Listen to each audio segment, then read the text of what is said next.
जय हिंद बच्चों। देखें, applied mathematics third, linear differential equation, रैखिक अवकलन समीकरण। इससे 5 नंबर के क्वेश्चन पक्का है कि आना ही है। इसमें देखें, ऐसे अवकलन समीकरण जिन्हें dy by d x plus p y equal to q के रूप में हम लिखते हैं।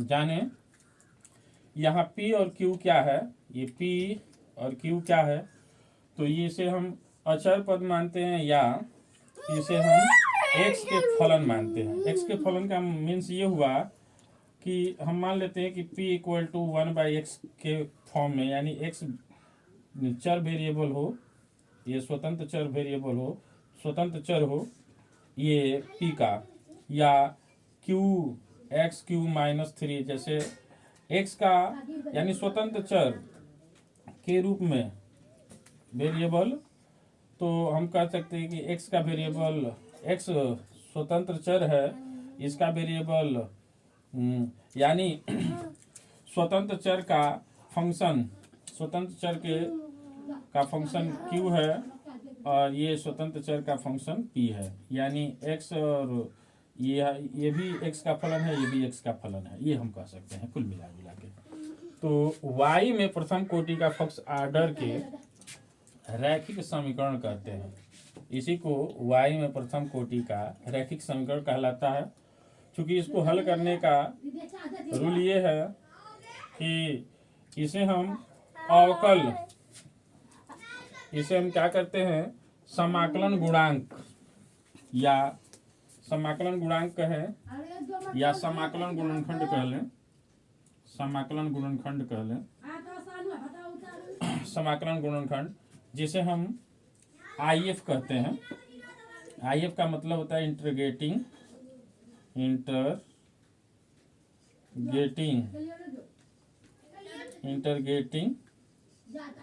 फैक्टर, जिसको हम कहते हैं समाकलन गुणनखंड, जिसे हम समाकलन गुणनखंड के नाम से जानते हैं। इसे यानी इस अवकल समीकरण को हल करने के लिए समीकरण 1 में हम e के पावर p dx से e के पावर इंटीग्रेशन p dx, जिसे समाकलन गुणांक कहा जाता है, से गुणा कर देते हैं। इसे गुणा करते हैं तो हमारा वैल्यू क्या मिलेगा, अर्थात इसको हम लिख सकते हैं e के power integration p dx into dy by d x plus p into e के power p integration p dx into y equal to q e के पावर इंटीग्रेशन p dx। अब यहाँ हम आते हैं, अब यहाँ क्या करते हैं, चूंकि इसको एक सिंपलेस्ट शब्दों में लिखते हैं, ये प्रसार है। प्रसार कैसे है तो इसको समझें। जैसे हम जानते हैं y equal to u into v, और इसका डिफरेंशिएशन किया जाए x के सापेक्ष, अगर x के सापेक्ष करते हैं तो dy बाई डी एक्स लिखते हैं, और यहाँ क्या लिखते हैं, dy d प्रथम यानी पहला गुणे दूसरे का, यानी प्रथम गुणे दूसरे का अवकलन, तो प्रथम में इंटू रखते हैं, दूसरे का अवकलन करते हैं, और v इंटू सेकेंड यानी फर्स्ट का अवकलन, du बाई डी एक्स। अब ये इस टाइप का अवकलन है, इसको हम चाहें तो एक रूप और दे सकते हैं, d बाई डी एक्स, ये u इंटू भी डी बाई डी एक्स, ऐसे भी लिख सकते हैं। तो इसको हम एक्सपेंड किए हैं, प्रसार किए हैं, इसका शॉर्ट फॉर्म ये है, और इसको प्रसार किए हैं मतलब कैलकुलेशन किए हैं, तो इसको ऐसे लिखते हैं। क्योंकि ये प्रसार है और इसका सिंपलेस्ट फॉर्म लिखें तो इसको लिख सकते हैं। यहाँ से समझें, इसको प्रथम समझें, इसको द्वितीय समझें, तो पहला गुणे y का अवकलन यानी dy by d x plus p, ये पहले, तो फिर ये क्या करते हैं, y गुणे प्रथम का अवकलन, तो प्रथम का अवकलन करेंगे e के पावर इंटीग्रेशन p dx है, तो जितना है पहले e के पावर उतना रखते हैं, और उसके बाद p को हम यहाँ अचर लेते हैं, तो p की वैल्यू हम यहाँ p रख लेंगे, p, और यहाँ ध्यान दें, हाँ, और इसके बाद करते क्या है, यहाँ पे p छूटा है, खैर कि सही है, इसको इसी शॉर्ट फॉर्म में लिखेंगे। तो इसको इतना हम लिखते हैं p इंटू ई के पावर, तो इसका अवकलन करेंगे तो अचर पद है तो इसको p लिखेंगे, और e के पावर इंटीग्रेशन p dx है तो इसका dx का करेंगे तो 1 हो जाएगा, और y को इंटू वाई रखेंगे। तो इसको अब प्रसार करते तो इतना लिखते हैं, और इसको शॉर्ट फॉर्म में लिखें तो इतना लिखेंगे, यानी इस भांति। तो इसको ऐसा किया गया, और यहाँ q इंटू ई के power p integration p dx वैसे का वैसे है। अब दोनों तरफ क्या कर दें, दोनों तरफ समाकलन कर दें, और जैसे ही समाकलन करेंगे तो dy बाई डी एक्स से समाकलन कैंसिल हो जाएगा, और बचेगा क्या, यही वैल्यू मिल जाएगी। इस वैल्यू को हमने IF इक्वल टू हमने लिखा है ई के power integration p d x, और IF के प्लेस पे यानी इसके प्लेस पे हम IF लिख देते हैं, तो यहाँ हो जाएगा y इंटू IF, यही वैल्यू बच रहा है, इससे ये कैंसिल, तो यहाँ ये भी कैंसिल होगा, तो ये ई के power integration p d x into y, और इंटीग्रेशन पी डी एक्स को हमने IF माना है, IF का मतलब इंटीग्रेटिंग फैक्टर, और ये इंटीग्रेशन क्यू ई के power p d x into d x plus c क्या है, तो सी को हम कहते हैं समाकलन का गुणांक, इसको हम कह सकते हैं जहाँ सी समाकलन गुणांक है, जहाँ सी समाकलन गुणांक है। अब ध्यान से समझने वाली बात इसमें यह है कि ये हमारा अभिष्ट समीकरण, ये समीकरण का अभिष्ट हल यही है, यानी समीकरण का अभिष्ट हल है, यही समीकरण का अभिष्ट हल है। इसी फार्मूले पे 5 नंबर के क्वेश्चन पक्के आने हैं। तो क्वेश्चन को देखा जाए, क्वेश्चन नंबर 1,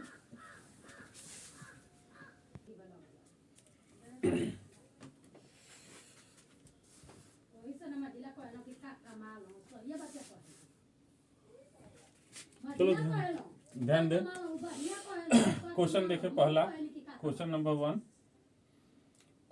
1 पहला देखें तो ये दिया गया समीकरण लिखेंगे, दिया गया समीकरण क्या है, dy by d x plus, इसको हम लिख सकते हैं 1 by x into y equal to x q minus 3। यहाँ से ध्यान दें, इसको ये 1 by x into y equal to x power q minus 3, ध्यान दें, यहाँ इसको तुलना कर देते हैं dy by d x plus p y equal to q से तुलना करने पर इसे हम क्या कहते हैं, इसे हम कहते हैं y में रैखिक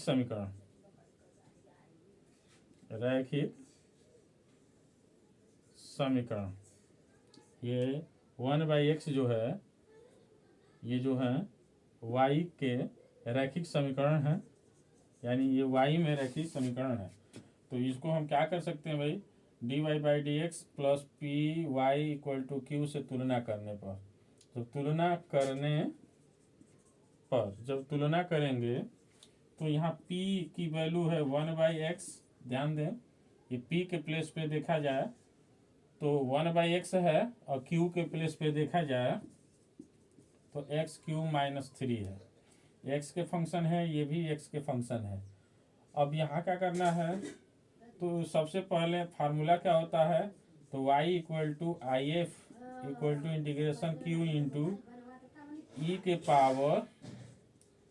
के power p d x into d x plus c, यही फार्मूला होता है, इसी फार्मूले में रखना होता है, इसी के अभिष्ट हल ये होते हैं। तो इस फॉर्म में रखना है, तो सबसे पहले हमको IF चाहिए, सबसे पहले हमें क्या चाहिए, IF चाहिए। तो इस फार्मूले में रखने के लिए सबसे पहले हमको IF चाहिए, तो सबसे पहले हम निकालते हैं IF। तो IF चूंकि IF इक्वल टू क्या लिखते हैं, ई के power integration p d x, तो ई का वैल्यू कितना है, तो ई का वैल्यू जो है, तो ई की वैल्यू अगर देखें तो यहाँ पे लिखा है 1/x, तो लिखेंगे 1/x dx इक्वल टू, यहाँ वैल्यू हो जाएगा इसका। अगर सॉल्व करें इसको, तो इसको हम सॉल्व करेंगे तो लिखेंगे 1/x dx का समाकलन होता है log x, तो ई से x log कैंसिल हो जाएगा, क्या बचेगा x, यानी if की वैल्यू x आ गया। तो ये वैल्यू इसमें रखते हैं इक्वेशन में, क्योंकि हम समीकरण जानते हैं, अभिष्ट समीकरण लिखेंगे। क्योंकि समीकरण लिखेंगे, समीकरण हमारा क्या होता है, क्योंकि हम लिखेंगे y into I F equal to integration q into e power integration p d x integration d x plus c. और यहाँ क्या करते हैं, तो इसकी वैल्यू पुटअप कर देते हैं। जो आई एफ की वैल्यू है, आई एफ की वैल्यू कितनी है, तो आई एफ की वैल्यू आपकी है ई के पावर ई एक्स आई है, तो एक्स लिखते हैं। और इंटीग्रेशन यहाँ पे क्यू, क्यू की वैल्यू कितना है, x q minus 3 into x, ये ई के power integration p d x है, तो इसका हम एक्स लिखेंगे इंटू डी एक्स प्लस सी। तो ध्यान दें, इसको हम लिख सकते हैं एक्स वाई इक्वल टू, इसका अगर कैलकुलेशन करें इतने को, तो इतने को कैलकुलेशन करें तो इतने को हम लिख सकते हैं, या इसको ऊपर लिखते हैं, इसको ऊपर लिखते हैं इतने को। तो इसको हम लिखेंगे एक्स वाई यहाँ से इक्वल टू, इसका एक्स में गुणा कर दे एक्स क्यू में, तो ये हो जाएगा एक्स के पावर 4, इसका इंटीग्रेशन किया जाएगा तो एक्स के पावर 5/5 लिख सकते हैं। नेक्स्ट को लिख सकते हैं -3, एक्स का करेंगे तो x² 2 होगा और प्लस सी। तो यहाँ से हमारा कैलकुलेशन क्या हो जाएगा, x का डिवीजन इधर कर दिया जाए तो x के पावर 4/5 हो जाएगा, x से डिवीजन किया जाएगा तो यहाँ हो जाएगा 3/2, x के पावर 2 है तो एक कैंसिल हो जाएगा, तो इसको हम लिख सकते हैं प्लस सी। और ये हमारा कैलकुलेशन हो गया, इसी को हम कहते हैं अभिष्ट समीकरण का हल है, अभिष्ट समीकरण का हल है, ये हमारा आंसर हो गया। नेक्स्ट क्वेश्चन देखते हैं। चलो दूसरा क्वेश्चन देखें। देखें तो यहाँ भी अगर इसको हम सॉल्व करते हैं तो इतने को लिख सकते हैं solve dy by d x. तो सॉल्व करेंगे, ये दोनों क्वेश्चन एक ही है, एक ही जैसा है, एक ही है, ये है। अगर इस तरह का क्वेश्चन जो भी आए तो इसको हम इसके जैसा बना लेंगे, इसको इधर ट्रांसफर कर देंगे, साइन एक्स इधर ही रह जाएगा तो वैल्यू इतना हो जाएगा। तो ये सेकेंड वाला को समझे, कभी कभी घुमा के क्वेश्चन देता ही है, तो सेम एक आपको समान टाइप का क्वेश्चन नहीं देगा, थोड़ा सा घुमा घुमा के ही देगा। ध्यान दें, तो इतने को हम क्या कर सकते हैं, तो लिखेंगे दिया गया समीकरण, दिया गया समीकरण कितना है भाई, तो dy by d x plus 2y tan x equal to sine x, ये है। तो ध्यान दें, तुलना करना है dy by d x plus p y equal to q से, तुलना कर दे को, तुलना करिए। जैसे तुलना करेंगे तो p की वैल्यू हमें मिलेगी 2 tan x और q की वैल्यू मिल जाएगी साइन x। ध्यान दो, इस वैल्यू को उठा के कहाँ रखें, इसमें सबसे पहले हम, चूंकि हमको आई एफ निकालना होता है, सबसे पहला कैलकुलेशन हमारा यही होता है कि इसमें आई एफ निकालें, इंटीग्रेटिंग फैक्टर यानी समाकलन गुणांक या समाकलन गुणनखंड।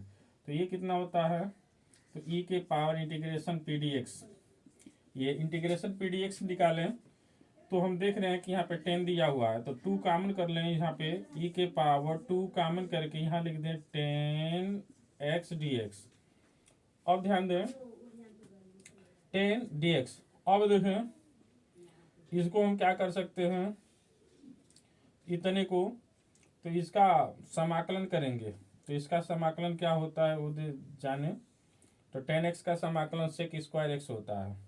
10x का समाकलन सेक स्क्वायर एक्स, तो इतने को लिख सकते हैं। या 10x का समाकलन सेक स्क्वायर एक्स नहीं होता है बल्कि लाग में होता है। तो जाने e के पावर 2 इंटू इसका हो जाएगा लाग सेक एक्स, इतना होता है। चूंकि ये जाने समाकलन इंटीग्रेशन 10x dx का समाकलन होता है log sec x, ये होता है। और जैसे ही हम ये करेंगे तो 2 पावर में चला जाएगा, तो इसको लिख सकते हैं e के power log sec square x।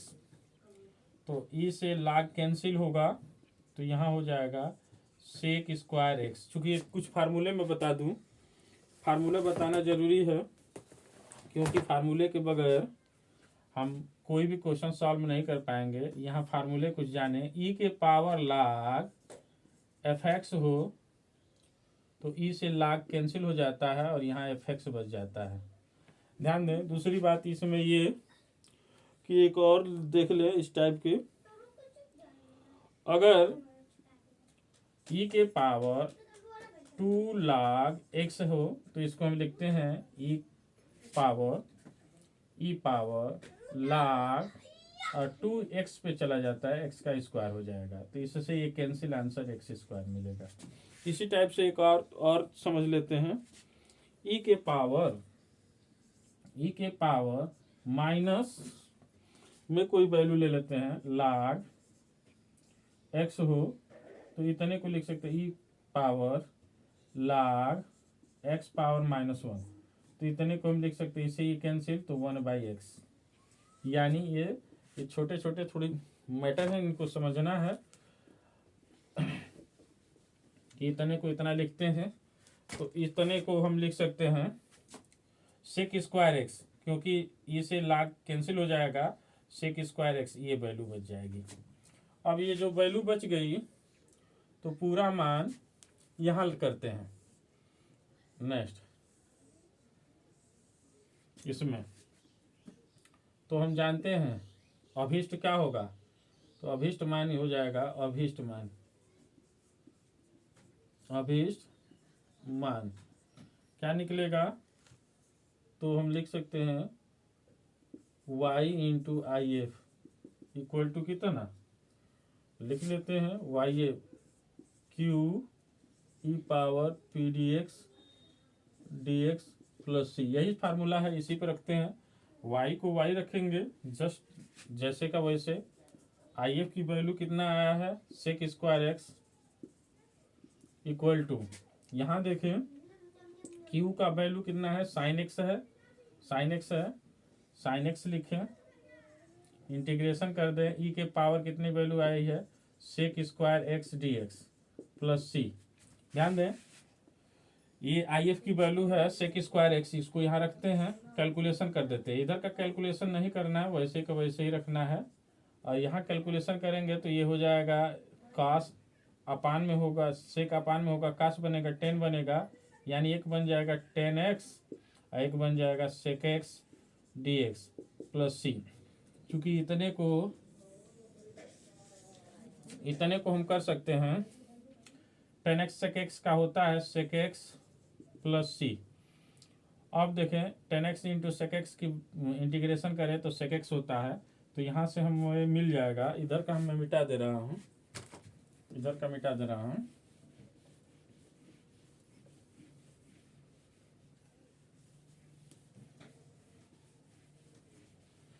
इधर की वैल्यू मिल जाएगी। यानी हम यहाँ लिख सकते हैं y into sec square x equal to sec x plus c, या इसी को डिवाइड कर दिया जाए तो इतने को हम लिख सकते हैं, हाँ यही लिख सकते हैं, इतना ही लिखते हैं, यही हमारा अभिष्ट हल हो जाएगा। लिख देंगे यही हमारा क्या है, यह अभिष्ट हल है। अभिष्ट हल है। चूंकि यहाँ अभिष्ट मान निकालना है तो लिख देंगे, चूंकि लिख देना, यहाँ अभिष्ट हल लिख देना। ये हमारा आंसर है, आप लिख सकते हैं। तो अगला क्वेश्चन देखा जाए।